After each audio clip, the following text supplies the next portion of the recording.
శ్రీ సచ్చిదానంద సద్గురు సాయినాథ్ మహారాజ్ की जय। శ్రీ సచ్చిదానంద సద్గురు అలివేలు మంగమ్మ సహిత భరద్వాజ మహారాజ్ की जय। శ్రీ సచ్చిదానంద సద్గురు నాంపల్లి బాబా మహారాజ్ की जय।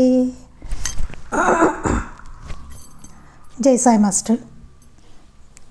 ఈరోజు సత్సంగంలో మనం శ్రీ సాయినాథ ప్రబోధామృతము అనే గ్రంథాన్ని వివరించుకుంటున్నాం। రచన పూజ్యశ్రీ ఆచార్య ఎక్కిరాల భరద్వాజ మాస్టర్ గారు। దీనిలో సద్గురు వాక్యోపదేశము అనే అధ్యాయాన్ని మనం చదువుకుంటున్నాం। ఈరోజు సత్సంగంలోకి వెళ్ళే ముందు మధ్య కొంచెం బాగానే మనకి సత్సంగం గ్యాప్ వచ్చిందండి। అంటే మాకు ఇంట్లో అందరికీ వైరల్ ఫీవర్లు, ఏమాత్రం అసలు ఓపిక లేదు, ఇంకా కూడా బాగా పెయిన్స్ అవి ఉన్నాయి। అంటే చాలా కాలం దాన్ని వదిలితే ఇంక అట్లా లొంగనట్లు అయిపోతుంది।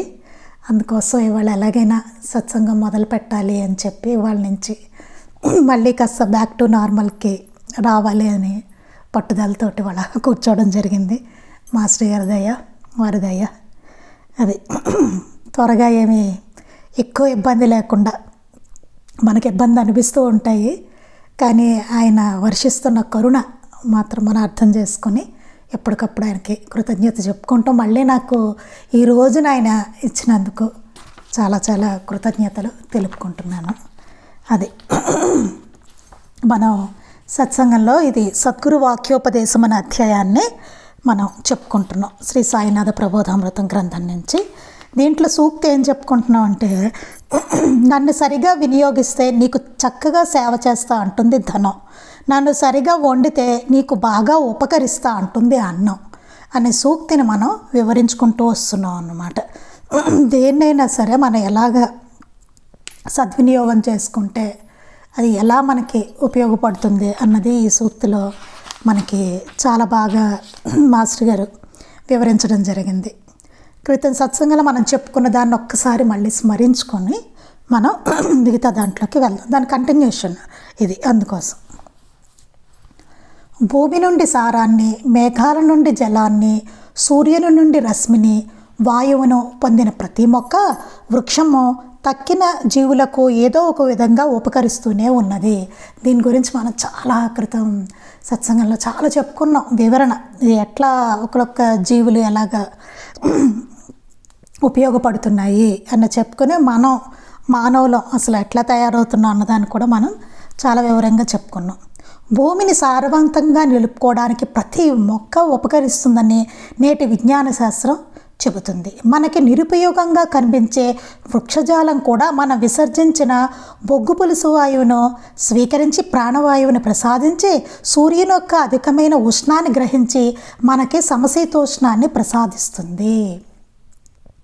చూడండి, మనకి చాలా నిరుపయోగంగా అనిపించే వృక్షజాలం కూడా మన పెద్దగా వృక్షాలనంతగా మనం పట్టించుకోం, అంటే రోజంత స్పెషల్గా దాన్ని ఏమీ చూడం కదా।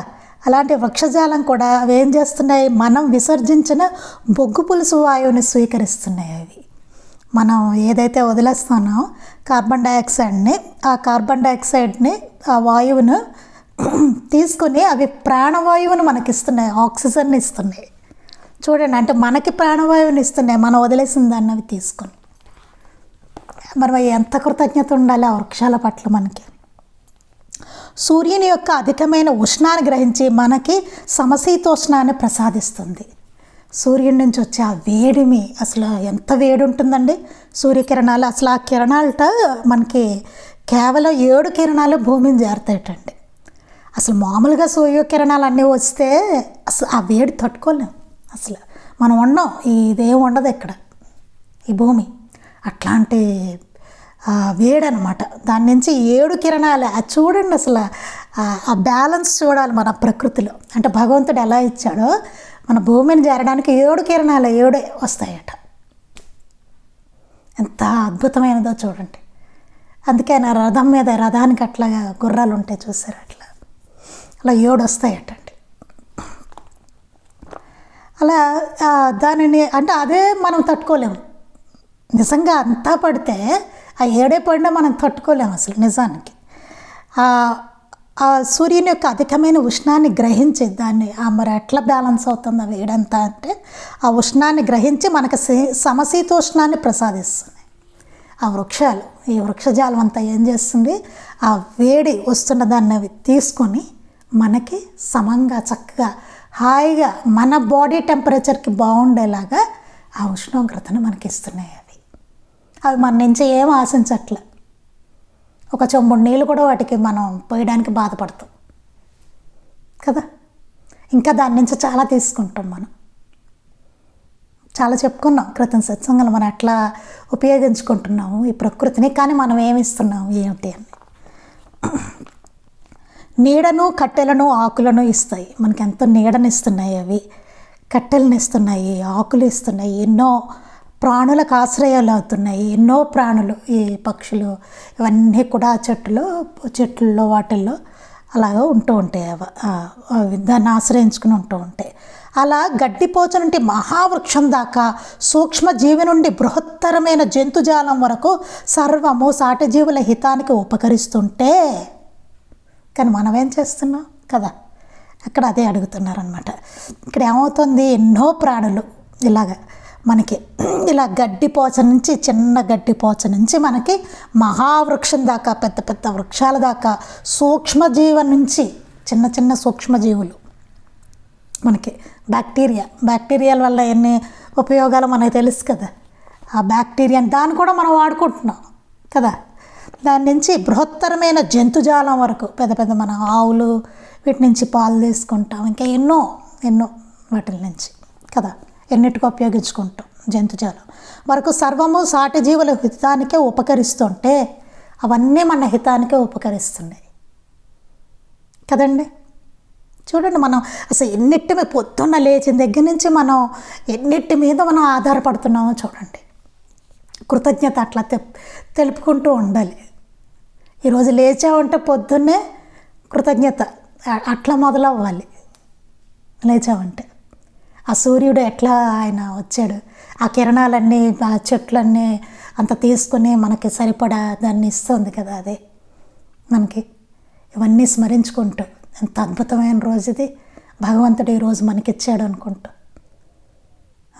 అన్నిటికీ కృతజ్ఞతలు. ఇవాళ నేను లేవగలిగానని అన్నిటికీ కృతజ్ఞతలు చెప్పుకుంటూ లేవడం మనకి చాలా చాలా అది మన సాధనకి ఎంత చాలా దోహదం చేసి చెప్పుకోవాల్సిన విషయం. అది చాలా కృతజ్ఞతలు భగవంతుడికి చెప్పుకోవడం అంటే అదేనేమో. ఎన్నిటి మీద మనం ఆధారపడుతున్నాం, తిరిగి మనం ఏం చేస్తున్నాం వాటికి.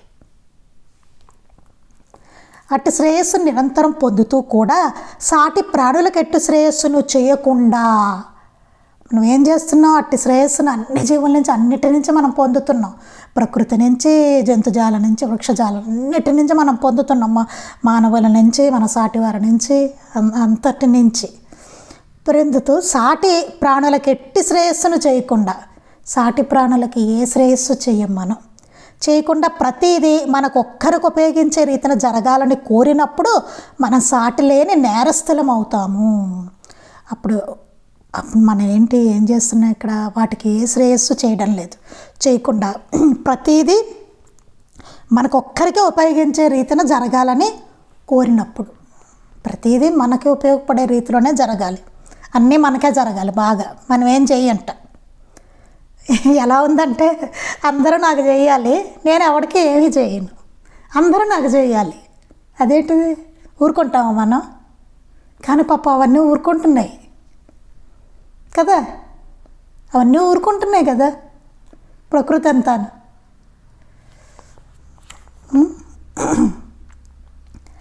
అందుకని జరిగిన కోరినప్పుడు మనం సాటిలేని నేరస్తులం అవుతాము, శిక్షార్హులం అవుతాము. శిక్షకు అర్హులం, నేరస్తులం మనం. వాటికి ఏమీ చేయకుండా అవన్నీ నాకు చేయాలని కోరుకుంటున్నాం, పిండేస్తున్నాం మొత్తం, ఏమీ లేదు, కోరుకోవడమే కాదు లాగేసుకుంటున్నాం. అది అయినా సద్గురువు కరుణామూర్తి కనుక శిక్షించక ప్రేమతో శిక్షణనిచ్చి, కానీ సద్గురువు ఏంటి, కరుణామూర్తి ఆయన, అందుకని మనం శిక్షించట్లేదు, ఆయన శిక్షణనిస్తున్నారు. శిక్షణ, ట్రైనింగ్, ఇప్పుడు పర్యవసానం చూస్తున్నాం కదా ఎట్లా జరుగుతుందో. దానివల్ల ఎన్నో ఇబ్బందులు పడుతున్నాం. మనం సరిగ్గా లేకపోవడం వల్ల, ప్రకృతికి కృతజ్ఞతగా లేకపోవడం వల్ల, మనం తిరిగి ఏమీ చెయ్యకపోవడం వల్ల, మనం తింటున్న ఆహారం ఏమైంది? ఇప్పుడు ఎంత చక్కగా రావాల్సినది మందులు మోకులు వేసి పండించినవి తినాలి, ఇలా రోగగ్రస్తులు అవుతూ. అంతా ఎవరు చేసుకున్నారు? మనం చేసుకున్నదే. స్వయం కృతాపార్థం అంటారు సరే, మనకు మనమే చేసుకున్నాం. ప్రేమతో శిక్షణనిచ్చి సంస్కరించి కృపార్హులు అయ్యేలా చూస్తారు, సంస్కరిస్తారట, మేలుకొలుపుతారు మనలో ప్రేరణ. ఒరే, ప్రకృతి ఇంత చేస్తుంది, నువ్వు తిరిగి ఏం చేస్తున్నావు? ఆ జీవులన్నిటికీ ఏం చేస్తున్నావు? నువ్వు వృక్షాలకు ఏం చేస్తున్నావు? ఈ ప్రకృతికి అంతటికీ నువ్వేం చేస్తున్నావు పిండుకొని దాని నుంచి అని చెప్పి పనిచేసేలాగా మైండ్ చేసి సంస్కరించి కృపార్హులయ్యేలా చూస్తాడు. మళ్ళీ మనం ఆ కృపకి అర్హులం అయ్యేలాగా మనల్ని చూస్తారట సద్గురు. ఆయనే శిక్షించారు, శిక్షణనిస్తారు, ట్రైనింగ్ ఇస్తారు, మనకి ఇచ్చి సంస్కరిస్తారు. మూర్ఖించిన వాడిని ఆయన శిక్షించడు. సరే, అయినా సరే నా ఇష్టం నాది, ఏమైతే ఏంటి, నా ఇష్టం వచ్చినట్టు నేను ఉంటాను. అలాగా నా ఇష్టం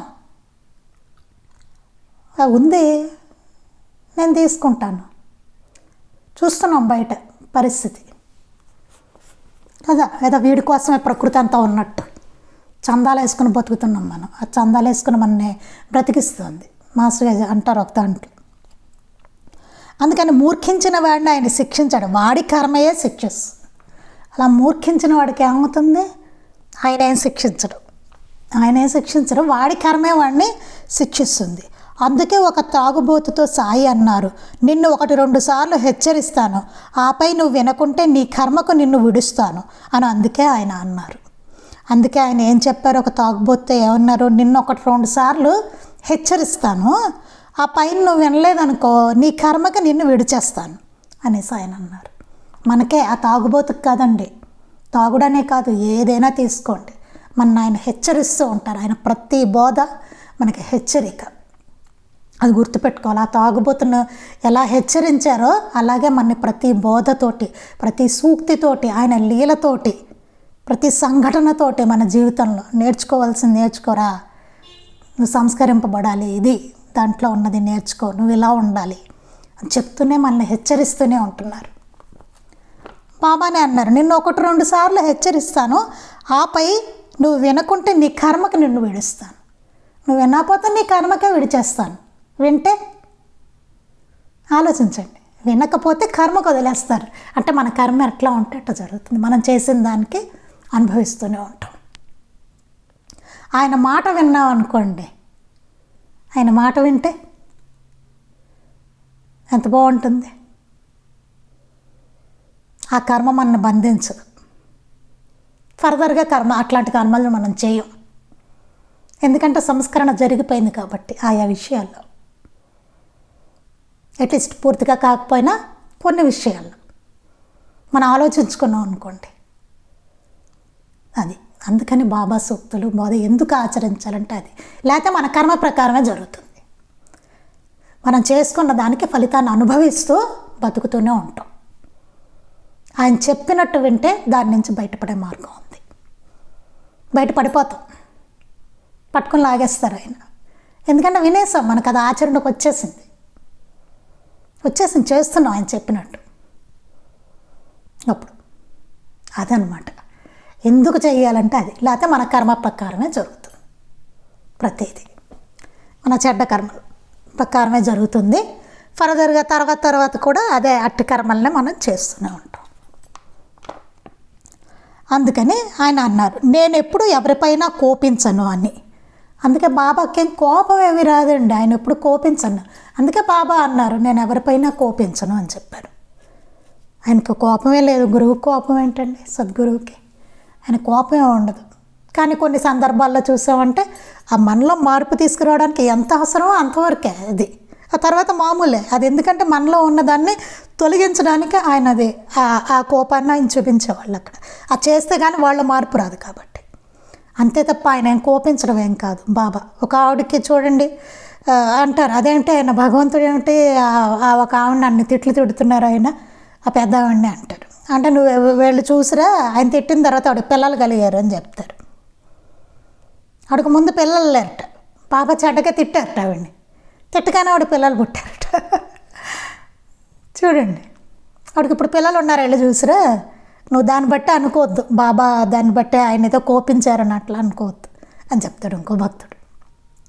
అట్లా అది ఆ క్షణం అది తీయడానికి అంతే. ఏదైతే మనకు అడ్డంకిగా ఉన్నదో ఆ అడ్డంకిని తొలగించడానికి మాత్రమే ఆయన కోపం. అయితే మనలో ఏదైనా మార్పు తీసుకురావాలంటే దానంతటి వరకే ఆ కోపం. అందరూ ఆయన బిడ్డలు, ఎవరి మీద కోపిస్తారు ఆయన కదా. మన పిల్లాడి మీద మనకి నిజంగా అంత కోపం ఉంటుందండి. ఎప్పుడూ తలుచుకుని వాడిని చావగొట్టేసి అంత కోపాలు ఉంటాయా? ఏమో ఇప్పుడు కలికాలంలో అలాంటి తల్లిదండ్రులు వస్తున్నారేమో కానీ, వస్తున్నారో కానీ నిజానికైతే ఉండదు తల్లిదండ్రులు అనే వాళ్ళకి కదా. ఏదైతే వాళ్ళు చెడ్డ చేశారో అక్కడ వరకే అంతే, అపాయం ఇంకేం ఉండదు తల్లికి కానీ తండ్రికి కానీ అని. అందుకని బాబా నేను ఎప్పుడు ఎవరిపైనా కోపించనని ఆయన వాచ ఆచరణ ద్వారా హెచ్చరించిన వినని మానవాళ్ళ గురించి వేదనతో చెప్పిన మాటలు. బాబా ఇక్కడ వేదనతోటి కొన్ని మాటలు చెప్పారట. వాచ ఆయన చెప్తున్న, ఆయన ఆచరణలో చూపిస్తున్నా సరే వినని ఈ మానవాళికి ఆయన వేదనతో చెప్పిన మాటలను రాశారు. బాబా వేదంతో చెప్పారట ఈ మాటలు. ఈ ప్రపంచం చాలా వింతైనది, అందరూ నా ప్రజలే, అందరినీ నేను సమానంగా చూస్తాను, కానీ కొందరు దొంగలవుతారు, వారికి నేను చేయగలిగేది ఏముంది? మృత్యుముఖంలో ఉన్నవారు కూడా ఇతరులను చంపడానికి పన్నాగాలు పన్నుతుంటారు, వారు నాకెంతో బాధ కలిగిస్తారు. నాకు ఒకసారి ఒకడెంతో బాధ కలిగించాడు, కానీ నేనేమీ అనలేదు. భగవంతుడు చాలా గొప్పవాడు, ఆయన ప్రతినిధులు సర్వత్రా ఉన్నారు, వారు సర్వసమర్థులు, భగవంతుడు ఇచ్చిన దానితో తృప్తి పడాలి. నాకు ఎంతో శక్తి ఉంది, నేను 10,000 సంవత్సరాల కిందటే ఇక్కడ ఉన్నాను అనే సూక్తిలో గమనించవచ్చు. బాబా చాలా ఆవేదనతో అన్న మాటలు అన్నమాట ఇవన్నీ. అసలు బాబా ఏమన్నారు, ఈ ప్రపంచం చాలా వింతైంది, అందరూ నా ప్రజలే, అందరూ నా వాళ్ళే, నా బిడ్డలే, అందరూ నేను సమానంగానే చూస్తాను, అందరూ నా బిడ్డలే, నేను అందరినీ ఒకలానే చూస్తాను, సమానంగా చూస్తాను, కానీ కొందరు దొంగలు అవుతారు, అంటే కొందరు ఎటు మారు, చేసే పనులు చేస్తూనే ఉంటారు అని చెప్తాను. మన గురించే, మానవాళి గురించి అని రాశారు అంతే తప్ప నన్ను ఆశ్రయించిన వాడు కానీ ఇట్లా అని రాయలేదు. ఓవరాల్గా అందరికీ చెప్పారు ఆయన, ఎందుకంటే అందరూ ఆయన బిడ్డలే కాబట్టి. కానీ కొందరు దొంగలు అవుతారు, వారికి నేను చేయగలిగేది ఏముంది, అలాంటి వాడికి నేనేం చేయను. మృత్యుముఖంలో ఉన్నవాడు కూడా ఇతరులను చంపడానికి పన్నాగాలు పన్నుతుంటారు. బయట చూస్తూ ఉంటాం, వాడు రేపమాప చేస్తాడు, అయినా ఇంకో నలుగురిని చంపి మరి వాడు చేస్తాడు ఆ పగ తీర్చుకోవడానికి. ఎందుకు వచ్చినవి ఇవన్నీ కదా. వారు నాకెంతో బాధ కలిగిస్తారు, నాకు ఒకసారి ఒకడెంతో బాధ కలిగించాడు, కానీ నేనేమీ అనలేదు. ఒకడు చాలా బాధ మన బాధ కలిగిస్తే మనం వాడికి తిరిగి ఆ బాధ వాడికి తెలిసే వరకు మనం వదలం, అట్లా ఉంటుంది మంది. కానీ బాబా ఏం చెప్తాడు ఇక్కడ, నాకు ఒకడు బాధ కలిగించాడు కానీ నేనేం అనలేదు.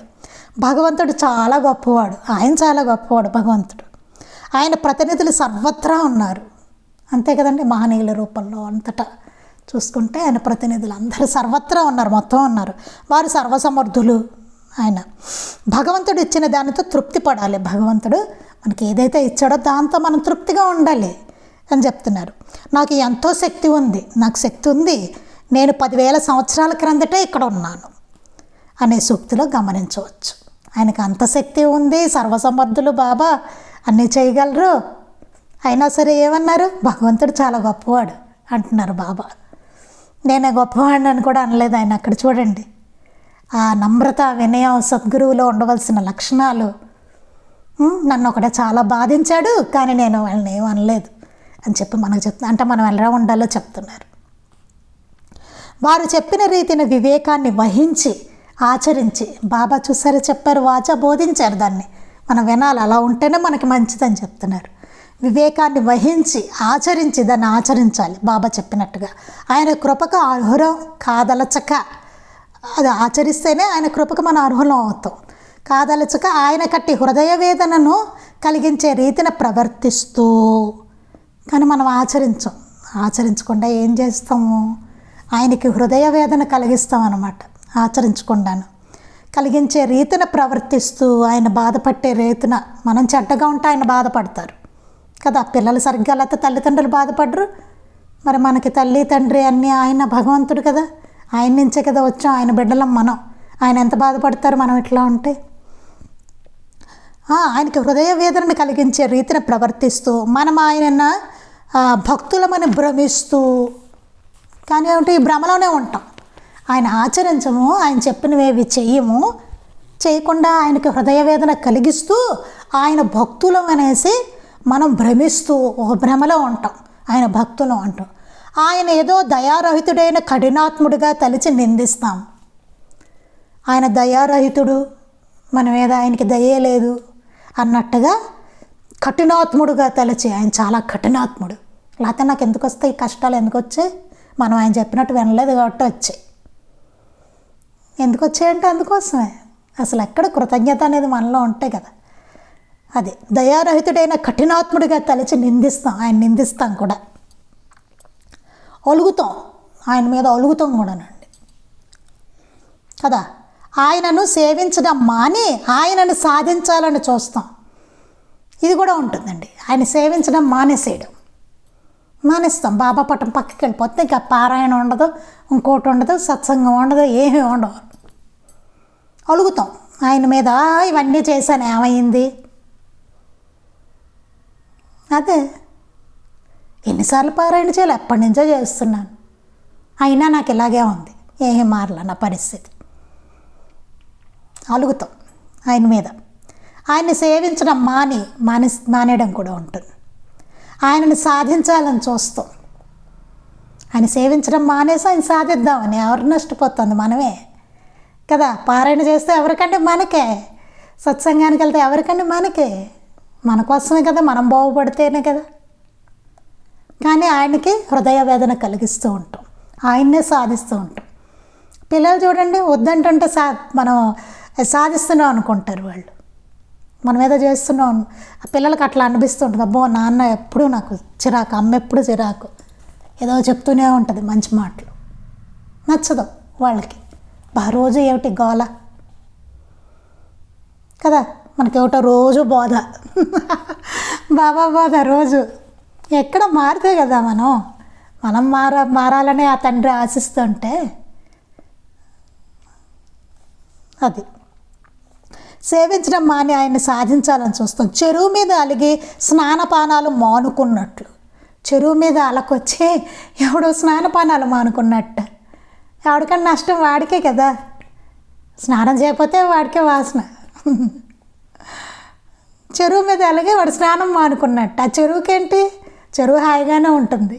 అలాగే భగవంతుడు ఎప్పుడు ఆయన హాయిగా సచ్చిత్ ఆనందం, ఆయన ఎప్పుడు సచ్చితానందుడే, ఆయన బాగానే ఉంటాడు. అలిగితే మనమే నష్టపోయేది కదా. అందుకని చెరువు మీద అలిగి స్నానపానాలు మానుకున్నట్లు. అయినా తమ గురువు పట్ల వహించిన అచంచలమైన నిష్ట, ప్రేమ, ఓరిమిలతో జన్మజన్మలు మన పరివర్తనకే ఆయన కష్టిస్తూనే ఉంటారు, ఎదురు చూస్తూనే ఉంటారు.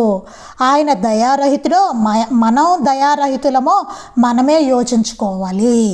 ఇక్కడ ఏం చెప్తున్నారు, అయినా సరే బాబా తమ గురువు పట్ల వహించిన అచంచలమైన ఓరిమితోటే జన్మజన్మలు ఆయన ఎలా గురువు దగ్గర ఓరిమితో ఉన్నారు, అట్లాంటి ఓరిమితోటే జన్మజన్మలు మన పరివర్తన కోసం, మన కోసం ఆయన శరీరం ధరించి వచ్చి, షిరిడి సాయినాథుల వారిగా ఆయన వచ్చి ఎక్కడి నుంచి వచ్చారో చూడండి. దత్తాత్రేయుడు దగ్గర నుంచి ఆయన ఎందుకు వచ్చాడు? ఆయనకేం పని, సరదాగా వచ్చారు. ఆయన మన కోసం మనం బాగుపడాలని, మనం సరైన మార్గంలో వెళ్ళాలని, మనం సుఖశాంతులతో ఉండాలని ఆయన దత్తాత్రేయుడిగా వచ్చాడు. ఆయన శ్రీపాద వల్లభుడిగా వచ్చాడు, నృసింహ సరస్వతిగా వచ్చారు, మాణిక్య ప్రభువుగా వచ్చారు, అక్కలకోట స్వామిగా వచ్చారు, షిరిడి సాయినాథుల వారిగా వచ్చారు. తర్వాత ఎంతోమంది అవధూతలుగా వచ్చారు, ఆయన మహనీయులుగా వచ్చారు, మన మాస్టర్ గారుగా వచ్చారు, అమ్మగారిగా వచ్చారు. అలా వస్తూనే ఉన్నారే ఆయన మన కోసం. నీకు ఎలా కావాలో తీసుకో అన్నారు, అంతే. నీకు ఎట్లా కావాలో తీసుకో. ఇన్ని రకాలుగానే నేను వచ్చాను, ఇన్ని రూపాలుగా ఇన్ని ఎత్తి వస్తూనే ఉన్నాను, నీకు ఎట్లా కావాలంటే అట్లా తీసుకో అని చెప్పి నీ ఇష్టం అందుకో బోధ.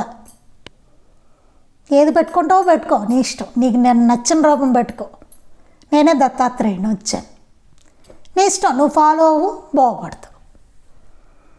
లేదా చెరువు మీద అలిగి స్నానపానాదులు మానుకున్నట్టే నష్టపోయేది మనం. అందుకని ఆయన ఏం చేస్తుంటారు, మన జన్మలు ఆయన వస్తూనే ఉంటారు. వచ్చి మన పరివర్తనకే ఆయన కష్టిస్తూనే ఉంటారు. మనలో మార్పు తీసుకురావడానికి ఆయన పాపం వచ్చి ఆయన కష్టిస్తూనే ఉంటారట. మనం వాళ్ళని కష్టపెడుతూ ఉంటాం. మాస్టర్ గారిని ఎంత కష్టపెట్టిన వీళ్ళేవా, మాస్టర్ గారి చరిత్ర చూసుకుంటే ఆయన రావడం ఎందుకు, అట్లా అంత కష్టపడడం ఎందుకు, మన కోసమే కదా. అంత కష్టించి ఆయన అన్ని గ్రంథాలు ఇస్తే ఎంత టైం మనం పెడుతున్నాం వాటి కోసం. కొంచెం చదివిందేమన్నా అందులో ఒక్కటైనా ఆచరిస్తున్నాం అసలు. ఆయన కష్టం అంతా ఏం చేస్తున్నాం, ఆయన మన కోసం మనం బాగుండాలని కదా. అందుకని కష్టిస్తూనే ఉంటారు, ఎదురు చూస్తూనే ఉంటారు. అన్ని జన్మల్లోనూ మనం ఆయన దగ్గరికి వెళ్తూనే ఉండాలి. ఎందుకంటే ఆయన వస్తూనే ఉంటారు. ఈ సృష్టి ఉన్నంత వరకు అలా జరుగుతూనే ఉంటుంది. అది ఆయన వస్తూనే ఉంటారు. నీ ఇష్టం, ఏ రూపం తీసుకుంటావో తీసుకో, కానీ బాగుపడు. ఆయన ఎదురు చూస్తూనే ఉంటారు మన బాగు కోసం అన్ని జన్మల్లోనూ. ఆయన దయారహితుడా, మనం దయారహితులమో మనమే యోచించుకోవాలి. ఆయన దయారహితుడా, మనం దయారహితులమా, అసలు ఆలోచించుకోవాలి ఈ విషయాన్ని. భగవంతుడు ఏమిటి, జన్మ తీసుకుని రావడం ఏమిటి, మన కోసం, మన బాగు కోసం. ఎవరు అసలు దయామయులు ఇక్కడ, ఎవరు దయారహితులు, ఎవరు? మనం దయారహితులు. ఆయనకి తిరిగి ఏమీ చేయట్లేదు, చూసారా? ఆయన ఎంత ఇచ్చారు మనకి, ఎన్నిటి రూపంలో ఎలా వాడుకుంటున్నాం మనం అన్నీ కదా. కొబ్బరికాయ కొట్టినా తినేది మనమే కదా, ఆయన పళ్ళు నివేదన పెట్టుకున్నా తినేది మనమే. ఆయన ఏమి తీసుకోవట్లేదుగా. చరిత్ర ఇచ్చారు, ఆయనకి ఏమైనా వస్తుందా? కాదు, మనకే. ఆ సద్గుణాలన్నీ వచ్చేది మనకే, ఆచరణ వచ్చేది మనకే, బాగుపడేది మనకే, కష్టాలు తీరేవి మనకే. ఆయన చరిత్ర చేస్తే కష్టాలు తీరుతాయి, బాగుపడతాం, మనకే కదా లాభం. అది కూడా బాధే మనకి. అందుకని మనం యోచించుకోవాలని చెప్తున్నారు. ఎవరు దయారహితులో ఆలోచించుకోవాలని చెప్పారు మాస్టర్ గారు. సర్వాన్ని ప్రసాదించగల ప్రభువైన ఆయన ప్రేమ బానిసలాగా మన ముంగిట పడిగాపులు పడుతుంటే చూచైన అల్పబుద్ధులము కఠినాత్మలము ఆయన మనకు వారిని ఏమైనా అడగడానికి కూడా సిగ్గు ఉండాలి కదా. చాలా బాగా ఎంత బాగా చెప్పారో చూడండి మాస్టర్ గారు. అసలు ఈ లైన్స్ అయితే అసలు చాలా బాధేస్తుంది. మన గురించి అసలు ఎంత బాధపడుతున్నారు మహనీయులు. సర్వాన్ని ప్రసాదించగల ప్రభువైన ఆయన ప్రేమ అంతటి తలుచుకుంటే ఏదైనా ప్రసాదించగలరు. అలాంటి ఆయన ప్రేమ బానిసలాగా మన ముంగిట పడిగాపులు పడుతుంటే, ఆయన ప్రేమ బానిసలాగా మన ముంగిట పడిగాపులు పడుతుంది అంటే ఉన్నదంతా ఆయన ప్రేమ. ఆయన ప్రేమ అట్లా ఉంది, తీసుకోండిరా అని చెప్పి. చూచైన అల్పబుద్ధులము కఠినాత్మలు అయిన మనకు తెలుసు, మనకి ఆయన ఎంత ప్రేమ ఉందో మనకి తెలుసు. ఆ విషయం మనం అనుభవించాం, తెలుసు చాలామందికి మనలో కదా. మనంటే అల్పబుద్ధులము కఠినాత్మలము అయిన మనకు వారిని ఏమైనా అడగడానికి కూడా సిగ్గు ఉండాలి కదా. మన సిగ్గు ఉండాలి కదా ఆయన ఏమైనా అడగడానికి. ఎన్ని రూపాల్లో ఆయన మనకి సేవ చేస్తున్నారండి. ప్రకృతి రూపంలో అన్నీ ఇందాకంతా చదువుకున్నాం మనం కదా. ఈరోజు చక్కగా ఊపిరి పీల్చుకుంటున్నాం, హాయిగా కూర్చుని వాళ్ళ భోజనం చేసాం, మనం కూర్చొని సత్సంగం మైకి పెట్టుకుని సత్సంగం చేసుకుంటున్నాం హాయిగాను. రాత్రి హాయిగా పడుకున్నాము. ఎంత ఇచ్చారు మనకి. అది ఇచ్చిన దాన్ని ఎక్కడ మనం గుర్తించట్లేదు. ఏదో వలదగానమ్మ కోరికలు వేవో ఇవ్వంది ఏదో పట్టుకుని ఆయన్ని సాధిస్తూ ఉంటాం అన్నమాట. అందుకని అల్పబుద్ధి ఆయన ప్రేమ అలా ముంగిట్లో పడింది, పడిగాపులు పడుతూ ఉంటే అల్పబుద్ధులము కఠినాత్మలము ఆయన మనకు వారిని ఏమైనా అడగడానికి కూడా సిగ్గు ఉండాలి కదా. అల్పబుద్ధులం కఠినాత్మలం మనం. అలాంటి మనం ఆయన ఏమైనా అసలు అడగాలంటే మనకు సిగ్గు ఉండాలి కదా అంటున్నారు. అంటే సిగ్గు లేదు మీకు అని స్పష్టంగా చెప్పేశారు మాస్టర్ గారు. అంతేకాదు ఇట్టి మన అల్పబుద్ధిని ఉపేక్షించి పైన చెప్పిన సర్వజీవుల రూపంలో మనకు నిరంతరం సేవ చేస్తూనే ఉన్నారు. ఇట్టి మన అల్పబుద్ధిని ఉపేక్షించి, ఆయన తెలుసు మనం ఎంత అల్పులమో, మనకి ఎలాంటి అల్పబుద్ధి ఉందో కూడా ఆయనకి తెలుసు, మన ఆలోచనలు ఎలా ఉన్నాయో. అయినా సరే ఆయన ఉపేక్షిస్తున్నారు, తెలుసుకుంటారులే అని చెప్పి ఉపేక్షించి పైన చెప్పిన సర్వజీవుల రూపంలో, పైన ఇందాకంతా చెప్పుకున్నాం చూసారండి, అలా అన్ని జీవుల రూపంలోనూ మనకి నిరంతరం సేవ చేస్తూనే ఉన్నారు. అన్ని జీవుల రూపంలో మనకి సేవ చేస్తూనే ఉన్నారు ఆయన. తిరిగి మనం ఆయనకి ఏం చేస్తున్నాం? మరి తిరిగి ఆయనకి ఏం చేస్తున్నాం మనం? అన్ని జీవులు లేచిన దగ్గర నుంచినండి, ఏది లేకపోతే మనకి ఆ పని అవ్వట్లేదు అనుకోండి, ఏది లేకపోయినా మనకి ఏం అవ్వదు, రోజు గడవదు కదా. రోజు నుంచి ఆలోచించుకోండి, లేచిన దగ్గర నుంచి, మనం తాగే మంచినీళ్ళ దగ్గర నుంచి ఆలోచించుకోండి, మనం వాడుకునే నీళ్ళు, మనం తాగే మంచినీళ్ళు, పేస్టు, బ్రష్, టంగ్ క్లీనరు అన్నీ ఆలోచించుకోండి. తాగే కాఫీకి అయితే అసలు ఎంత ఉంటుందో చూడండి. ఆ రోజు పాలు రావాలి, ఒకళ్ళు తేవాలి, ఆ పాలు అనేవి వండాలి, గేదెలు ఆవులు అవి వండాలి, వాళ్ళు చేసేవి వాళ్ళు పెంచేవాళ్ళు ఒకళ్ళు ఉండాలి, అవి మనకు పాలు ఇవ్వాలి. అసలు ప్రాసెస్ అంతా, వాడికి పాలు ఎలా వస్తాయి, దానికి ఆహారం ఉండాలి, ఇదంతా అక్కడ అది తినే ఆహారం ఎట్లా వచ్చి ఉంటుంది, మళ్ళీ ఇటు మేఘాలు, సూర్యుడు, ఇదంతా వెళ్తుంది. మళ్ళీ ఎంత ఆలోచించుకోండి. మళ్ళీ సరే ఉత్తి పాలు ఇచ్చేస్తే కుదిరిందా? మనకి ఒక స్టవ్ ఉండాలి, అది వెలిగిస్తే మంట రావాలి, అగ్ని ఎట్లా వస్తుంది, ఇవన్నీ మొత్తం మన వేదం గారి సత్సంగంలో కూడా చెప్పారు. అగ్ని అనేది ఎట్లా పుడుతుంది, దానికి ఆ స్టవ్ అనేది అసలు ఎట్లా తయారయ్యే మెకానిజం అంతా ఎట్లా అయ్యి మన ఇంటి వరకు ఎట్లా వచ్చింది, పాలు మన ఇంటి వరకు ఎట్లా ఎంత తిరిగి ఎలా వచ్చాయి మన ఇంటి వరకు. సరే, ఆ తర్వాత గిన్నె పెట్టి పోసాం, అందులో దానికి ఆ కాగే గుణం ఒకటి ఉండాలి కదా, దానికి ఆ ప్రాపర్టీ ఉండాలి కదా, చక్కగా అది కాగాలి.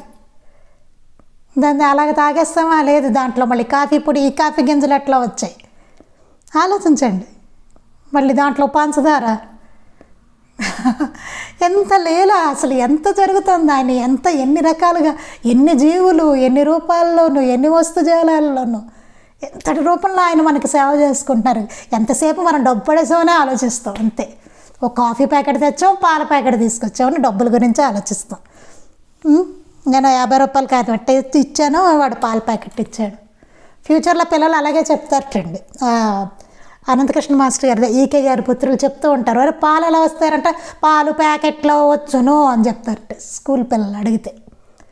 వాడు తెలీదు, గేదెలు ఆవులు ఇవన్నీ పాలు ఇస్తాయి, ఇవి ఎట్లా తీస్తారు ఏవో వాడు తెలీదు. ప్యాకెట్లో వస్తాయి, ఎవరో తెచ్చిస్తాడు పాలవాడు, అదే తెలుసు వాడికి పాలు ఎలా వస్తాయంట. అలా తయారవుతుంది.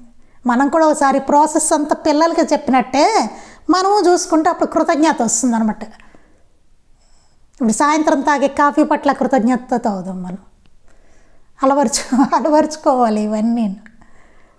మరి అదంతా పూజే కదండి, అదంతా కృతజ్ఞత. అప్పుడు మనం అట్లా తలుచుకుంటూ, ఏమి లేలనాయన నీది, ఎంత సేవ చేస్తున్నావు, నీ ప్రేమ ఇలా పడిగాపులు పడి ముంగిట్లో ఉంది నాయన, నీకేమో హృదయ వేదన కలిగించే రీతిలో నేను ప్రవర్తిస్తున్నానే, నన్ను సంస్కరించిన ఆయన మంచి లక్షణాలు అలవడలే ప్రసాదించు తండ్రి, అట్టి గుణాన్ని ప్రసాదించు, నేను అనుసరించగలిగే సామర్థ్యాన్ని నాకు ప్రసాదించిన ఆయన అని చెప్పి కోరుకుంటూ కృతజ్ఞతతోటి ప్రసాదంగా తీసుకోవడం. ఇది ఇంతటి భావన ఉంది చేసుకునే వాళ్ళకి. మనం నిత్యం పరుగులు పెడుతూ ఉంటాం. కాసేపు కూడా నివేదన పెట్టే కాసేపు, తీసుకునే కాసేపు, ప్రసాదంగా తీసుకునే కాసేపైనా భావన చేసుకోవాలి, చక్కటి భావన అది. అందుకని నిరంతరం ఆయన అయినా సరే ఉపేక్షించి పైన చెప్పిన సర్వజీవుల రూపంలోనూ మనకు నిరంతరం సేవ చేస్తూనే ఉన్నారు. తిరిగి మనం ఆయనకేం చేస్తున్నాము? మనం తిరిగి అసలు ఏం చేస్తున్నాం ఆయనకి? మన కోసమైనా ఆయన చెప్పిన దాన్ని ఆచరించగలుగుతామా? అసలు మన కోసం కదా ఆయన చెప్పింది ఆచరించమని. ఇవన్నీ బాబా బోధలు కానీ, సూక్తులు కానీ, మహాత్ములందరూ ఎందుకు చెప్పారు ఇవన్నీ? ఇంతనే మహనీయులందరూ వచ్చి మన కోసం అదేనా ఆచరించగలుగుతాము అసలు మనం? అదైనా చేస్తున్నామా? అది చెయ్యండి మొర్రోమని చెప్తున్నారు ఆయన, అయినా చేయట్లేదు. అందుకే ఆయనను స్వార్థపూరితమైన కోరికలతో ప్రార్థించక నిరంతరం మనం కోరకనే లభిస్తున్న ఆయన కృపకు కృతజ్ఞులమై ఆయన హృదయాన్ని సంతోషపెట్టగల సకల జీవుల లోకాల సుఖాన్ని హితాన్ని కోరమని, వాటికే ప్రార్థించడం నేర్చుకోమని మనకు నేర్పడం కోసమే నిత్య పూజా కార్యక్రమం చివర సర్వే జన సుఖినో భవంతు, లోకా సమస్తా సుఖినో భవంతు అని ప్రార్థించమని చెప్పారు. అందుకే ఏం చెప్పారు? ఎంతసేపు నీ స్వార్థమేనా, అది కాస్త పక్కన పెట్టి నీకెంత లభిస్తోందో గుర్తుపెట్టుకుని వారి కృపకు కృతజ్ఞులై ఆయన హృదయాన్ని సంతోషపెట్టగల సకల జీవుల లోకాల సుఖాన్ని, ఇతరుల సుఖాన్ని, హితాన్ని కోరుకుని వాటికే ప్రార్థించడం అనేది నేర్చుకోండి అని చెప్పడానికే పూజలో చివరలో అందరినీ ప్రార్థించమని చెప్తారు. ఎప్పుడైనా పూజ అయ్యాక చివరిలో ప్రార్థించాలి. సర్వే జనా సుఖినో భవంతు, లోకా సమస్త సుఖినో భవంతు అని చెప్పి ప్రార్థించమని చెప్పారు. ఎంతసేపు నీ స్వార్థమేనా, కాస్త పక్కవాళ్ళు, అన్ని సర్వజీవులు హితాలు, లోకానికి, ప్రకృతికి, సర్వజీవులకి, ప్రజలకి, అందరికీ హితాన్ని కోరుకుంటూ ప్రార్థించు ఆయనకి అని చెప్పారు. అది రావాలి, ఇతరుల గురించి ప్రార్థించడం రావాలి. ఎంతసేపు మన స్వార్థం, మన గోల కాకుండా వారి మంచి కోసం మనం ప్రార్థించడం అనేది రావాలి. అందుకే మనకి నిత్య పూజలో చివరలో సర్వే జనా సుఖినో భవంతు, లోకా సమస్త సుఖినో భవంతు అని ప్రార్థించమని మన ఋషులు ఏర్పరిచారు. అది ఏదైనా దేనికైనా చాలా బలమైన కారణం ఉంటుందండి. అది వెనకాల ఆలోచించుకోవాలి, దాన్ని ఎందుకు ఏది పెట్టారు ఋషులు. వాళ్ళే పిచ్చివాళ్ళే ఏమీ ఆ మంత్రాలన్నీ రాసుకుంటూ వాళ్ళు రాలేదు. అక్కడ పూజలో కూడా ఎంతటి అర్థం ఉంది లోపల. మనం జాగ్రత్తగా పూజ చేసేటప్పుడు అట్టి భావం చేసుకుంటూ చేస్తే అంత తెలుసుకొని మనం అంత లోతుగా ఆలోచించుకొని చేస్తే ఎంత బాగుంటుంది. మనలో పరివర్తన తత్వచింతన జరిగి మనలో పరివర్తన రావడానికి చాలా అవకాశం ఉంటుంది. తత్వచింతన వలన అది ఉపయోగం. అలా ఆలోచించుకోవడం వల్ల మన ఆలోచన దృక్పథం మారుతుంది. అప్పుడు మనం చేసే పని మారుతుంది. మన ఆచరణలో అవన్నీ కనబడతాయి చక్కగా. ఏదైతే ఆలోచించుకున్నామో, అర్థం చేసుకున్నామో, అర్థమైంది ఎప్పుడు పోదండి. అది దాన్ని ఆచరణకి తీసుకురావడం ఒక్కటే బాధ్యత. జాగ్రత్తగా చేసుకోవాలి. అది ఇంకా మిగిలింది మనం రేపు చెప్పుకుందామండి. ఇక ఈ రోజు నుంచైనా మనకి బ్రేక్స్ రాకుండా కంటిన్యూ అవుతుందని అనుకుంటున్నాను. మరి చూద్దాం. వారి దయ మన ప్రాప్తం. గట్టిగా ప్రార్థించుకోవాలి. అది ఆయన దయామయుడే. ఆయన నుంచి ఏమీ లేదు, మనమే దయారహితులం. మనం హృదయ వేదన కలిగిస్తున్నాం ఆయనకి. అలా లేకుండా ఉంటే మన కార్యక్రమాలన్నీ చక్కగా జరుగుతాయి. అది ఇక్కడి నుంచైనా సరిగ్గా చేసుకునేలాగా శక్తిని ప్రసాదించమని ప్రార్థిస్తూ మళ్ళీ కలుసుకుందామండి. శ్రీ సచ్చిదానంద సద్గురు సాయినాథ్ మహారాజ్ కీ జై. శ్రీ సచ్చిదానంద సద్గురు అలివేలు మంగమ్మ సహిత భరద్వాజ మహారాజ్ కీ జై. శ్రీ సచ్చిదానంద సద్గురు నాంపల్లి బాబా మహారాజ్ కీ జై. గురుదేవ దత్త అవధూత చింతన. లోకా సమస్తాః సుఖినో భవంతు, లోకా సమస్తాః సుఖినో భవంతు, లోకా సమస్తాః సుఖినో భవంతు. జై సాయి మాస్టర్.